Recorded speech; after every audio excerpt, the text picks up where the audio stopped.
doesn't Tom Watson just fit in with the history of Valhalla? One of the greatest golfers of all time, and now one of the men who has won a major championship here at this course. He joins Mark Brooks, Tiger Woods, and Hale Irwin. And I'll tell you what, one coach who continues to add and add to his impressive stats, and a guy who really, you never hear anyone say anything bad about. He's like the nicest guy in the world. Everybody seems to love the guy. I'm talking about Butler head basketball coach. He looks like just a young kid, Brad Stevens. This built for U of L basketball, and tonight the Cards make their regular season debut here, hosting number 16 Butler. 3 days after climbing to number 1 in the nation, Bellarmine played the first of 2 home games over the next 2 nights, hosting West Virginia State. Scott Davenport breaking out a new tie, a Christmas present from Rick Pitino. I hope it's a clip-on with that cast. Who tied it, Scotty? Eastern grad Chris Dow drives down the lane, gets the deuce and the abuse. Knights by 12. New Albany grad Braden Hobbs with the pretty look to Providence grad Justin Benedetti. JB had 16 points. Braden had 8 assists. Knights, by the way, host Wiley Brown and IU Southeast tomorrow night at 7:30. They win tonight 93-73. They're 6-0. High school boys action tonight at Eastern. Jason Couch and the 3-0 Eagles hosting Christian Academy. Butler-bound Cameron Woods with the big rejection, one of his 7 blocks. That starts the break. Bradley signee Remy Abel finishes it off. Eagles win big, the final 77-32. This was a simple case of which one of these is not like the other one. On Tuesday, I found myself on the practice range at Valhalla right next to Kenny Perry. It was just the beginning of a magical day. We teed off with a gallery on number 1. I did make solid contact, and the ball did go straight right. The Pro-Am on Tuesday was a chance for a hack like me to play a major championship golf course in major championship condition. Our pro for the day was 2005 senior PGA champ Mike Reed. They call him Radar because he hits it down the middle every single time. My struggles, though, continued on the par 3 third. The tee shot, not horrible, looked okay, but the second one, pretty bad. No. I did get it together on the par 3 eighth. My tee shot was right at the pin. It stopped 4 feet 11 inches from the hole. And with a crowd watching, despite my buckling knees, I actually sank the putt.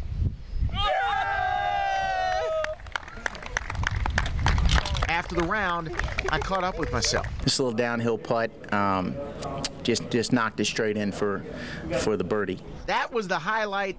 This was not. Finishing up on 18, I hit my approach into a greenside bunker, and it took me not 1, not 2, but 3 shots to get it out. At least I had a chance to save face with a nice putt to end it. I missed that too. All in all, though, a unique experience. Feeling like a pro for a day, walking inside the ropes. It was unique for me and for the very patient Mr. Reed. Do you think in 11 years that I could play on the tour maybe, or is that maybe shooting a little too high? I think you need to keep the job. I just think this is a calling for you, what you're doing right now. But golf, keep in the back of your mind, but it's a demanding mistress. It's going to take a little more work. Thank you, Mr. Reed. He was a great sport. And I don't remember this, but there must have been 10,000 people around hole number 8, because I had all kinds of people coming up to me today out of Valhalla saying that they enjoyed that shot, even though they didn't see the other 99 or so that I hit out there on Tuesday. But we had a great time. State championship unites a school community, especially in football. Central High School knows all about it. The Yellow Jackets continue to stuff their trophy case. This afternoon, they celebrated their 3rd state 3A title in the last 4 years. It's school pride, and we're right here with Jacket Pride, and it's just the emotion of everybody having a good time and being part of a state championship. Even more hardware for Central junior running back Anthony Ace Wales. I was honored to present him with the first Touchdown Friday Night Player of the Year award. A special thanks to MST Awards. Wales rushed for 2,994 yards and 37 touchdowns, including 244 yards and 2 scores in the title game win over Belfry. The Louisville Sports Commission hosted a breakfast Friday morning to unveil the 3 finalists for the first Paul Hornung Award given to college football's most versatile player. Owen Marisic of Stanford, Jeremy Curley of TCU, and Randall Cobb of UK. The banquet is January 24th. We're going to wait till after the bowl games are over with and everything is finished and done to vote on the final winner. Now, for Kent's highlight of the night, a Dougie dance-off at halftime of tonight's Louisville Lightning game. Goodness, Lachlan McLean of 84 WHAS with some video for the archives now. His daughters Lucy and Madison, they were a little better, but check this out. Have you ever, goodness gracious, how can that man show his face? Wow. Luckily he's on radio. He kind of looks like Frankenstein. You know, to say that it looks like something would say you've seen something like it before, and I'm not willing to go there. Did he hit his head on the way out, getting out to the... I don't know. His babies look good. I can't believe they're so big, though. Lucy, Yeah. My goodness. Wow. That's why he talks about sports, apparently, rather than participate. I'll teach him how to do the Dougie voice. Don't worry about it. Welcome back live here in Houston, Texas. I'm Kent Taylor. We're just outside of Reliant Stadium where on Saturday, college basketball's Final Four will tip off. Butler and Virginia Commonwealth in Game 1, Kentucky and UConn in Game 2. As we take a look at practice today, all four teams had open workouts, free and open to the public. Thousands of people inside the stadium that holds 76,500. It is enormous. As for the Cats, well, a big reason that they are here is because of the improved play, not just of those talented freshmen, but the upperclassmen.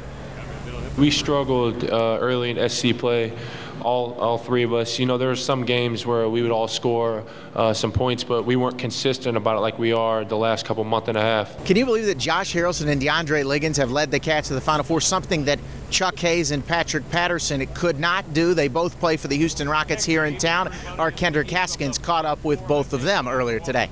It's not a complete shocker like a Giacomo, a Mind That Bird. I know Jake Romans mentioned him to us yesterday. I have to admit that's kind of where I got the tip. We were talking to Jake. Who do you like besides your dad's horse?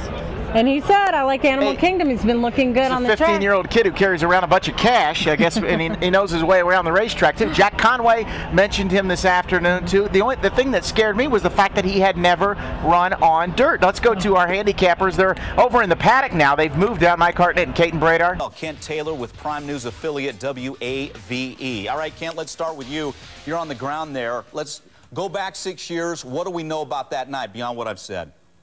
Well, I'm right here outside of the Yum Center, the U of L basketball practice facility here in Louisville. I believe Coach Pitino's inside. His car is parked right outside the building here. What we know is that back in 2003 at a restaurant, Porcini, here in Louisville, Kentucky, a restaurant owned by Tim Curry, a friend of Rick Pitino. He's known to frequent the restaurant. It's about 1.5 miles, I would say, from his house. According to the police report, Rick Pitino got the keys from Tim Curry. When he left, no one else was in the restaurant, so the restaurant was not open at this time. Welcome in the third member of our crew, Kent Taylor, on the sideline with Bobby Petrino.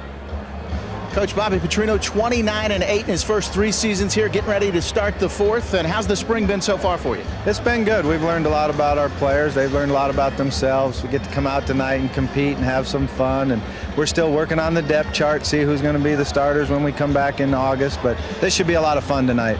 What are the main objectives that you hope to get out of not just this spring game, but the week of the spring game? Well, building up to the game. We want to try to go through the exact same preparation we do for a game.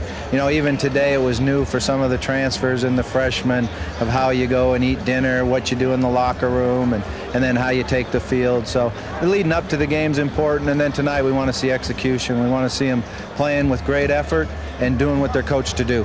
We won't see Brian Brown out here tonight, but we've seen him out here warming up, and he's looked great all spring. His improvement's unbelievable. Yeah, he's done a nice job. It's been great that he's got all those reps. He is actually out here warming up and dressed out, but you won't get to see him in the game. Okay, Bobby Petrino, thank you very much. Thanks, Kent. Cards have won 12 in a row here at Papa John's Cardinal Stadium, averaging 54 points a game in those 12 games. So we're going to see a lot of points on the scoreboard here tonight.